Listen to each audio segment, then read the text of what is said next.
The new Sonic Frontiers updates have been game-changing to say the least. From new content, patch skips, the Spindash, and tons more, the game feels completely different than when we got it last year. Even though this update is recent, speedrunners have made short work of breaking everything with these new changes. While the very obvious change is the Spindash, it's not even the biggest change for the speedrun in this update. Deceleration sliders were added in Update 2, and I don't think they realized what they were doing with this one. The new sliders were in response to fan sentiment of speed being lost out of jumps and momentum in general. This slider has made the game feel a lot smoother and faster, however it breaks the game as we know it. Here are some examples of what Deceleration does to Sonic Frontiers even before you add Spindash into the equation.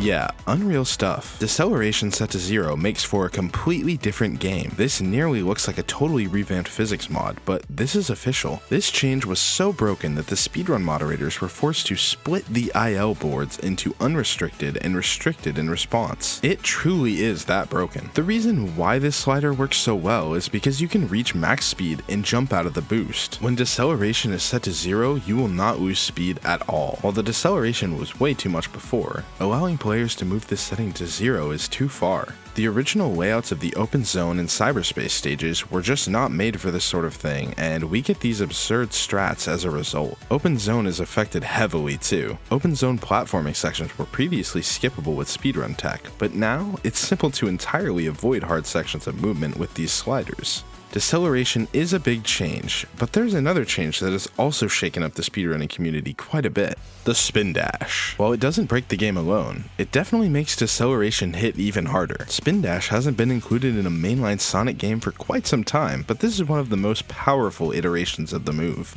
You can activate the Spindash from a standstill and rev it up, or activate it while moving on the ground. It can also be used via stomp or landing on the ground just like a drop dash. This tool is incredibly powerful, as it can actually surpass the limits of the speedometer depending on what terrain or slope Sonic is traveling. So far, there seem to have been two main uses for the Spindash in gameplay. The first is using the Spindash as the best way to immediately gain speed. By stomping into a Spindash, you can become grounded again and already be at top speed without missing a beat. In a game where Sonic loves to fly up into the air, having this amount of control over the character is very impactful. Spindash is insanely powerful for covering gaps. Speedrunners have already labbed out some really cool setups for gaps that were really slow before. Not only are these strats fast, they seem consistent, as Spindash gives you plenty of room to work with. Another really cool thing that Spindash does is similar to a speedrun tech in the game known as slide launching. By boosting then sliding into a surface, you can boost again into a trick launch state. This was used to gain a ton of height and distance in the speedrun before, because you still maintain an air boost even after all that. This was used to quickly traverse areas that were troublesome to navigate. Spindash can actually have the same effect when flying through the air. It's not currently known why this happens, but it can activate, and this is an extremely powerful tool for Sonic to have in his toolkit. While there haven't been any new skips found just yet with Spindash, it seems very possible. It was found by a Twitter user that using Spindash can actually allow the camera to clip out of bounds when using photo mode. Not sure why this happens, but it seems to break certain ways the game was intended to be. It stands to reason that something big could be found with the addition of this new movement tool. Make sure to subscribe if you want to see what else it breaks. While Spindash is seemingly super broken, the main problem speedrunners faced was that in an any percent run, you're never going to start with the Spindash. The whole goal is to start a speedrun from scratch, aka a new file, then complete the game as fast as possible. The problem with this for Frontiers is that Spindash is locked as basically post-game content. However, Update 2 actually added something that will be able to fix this: New Game Plus. New Game Plus allows the player to choose a file they have completed the game with and carry over abilities and stats from prior playthroughs, including all of the super broken abilities that we had to grind to unlock normally, and Spindash. While there still isn't an official category for this on the boards yet, there undoubtedly will be. The speedrunning community of Sonic Frontiers seems incredibly hyped about the prospects of what NG Plus can bring to the game as a mainstay. Some have even gone as far to claim that NG Plus will likely become the main category people choose to speedrun from here on out. With top runners already getting times that rival those of the best any percent runs, I can see this happening. There are a few skills we currently and formerly routed into the any percent speedrun because of how fast they were. Stomp is a great example. Costing a decent amount of skill points to unlock, it is one of the best combat and movement abilities when using speedrun tech. Spin Slash allows for easily the most broken tech in the game, Hit and Run. This was routed out and essentially replaced by the tech known as the Slingshot that is done run with the stomp ability. However, now that runners start with any skill they want from the beginning of their run, it changes everything. While it's hard to know if NG Plus will truly pick up that much steam, it will change the way the run is played out, and seeing how it can develop will be really interesting.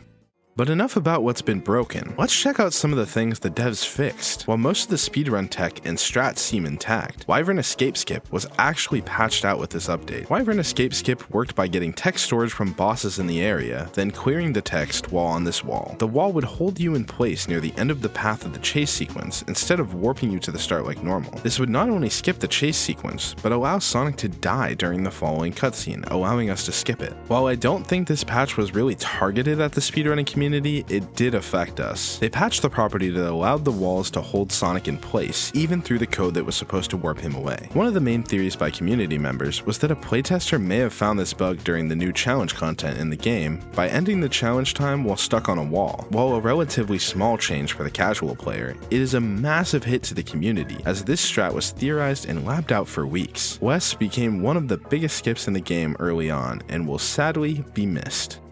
Sonic Frontiers free content updates have been incredible so far. The amount of change and pure overhaul that has been done in the first 2 content updates have been enough to make the game feel brand new, and we still have one more, even bigger patch to go.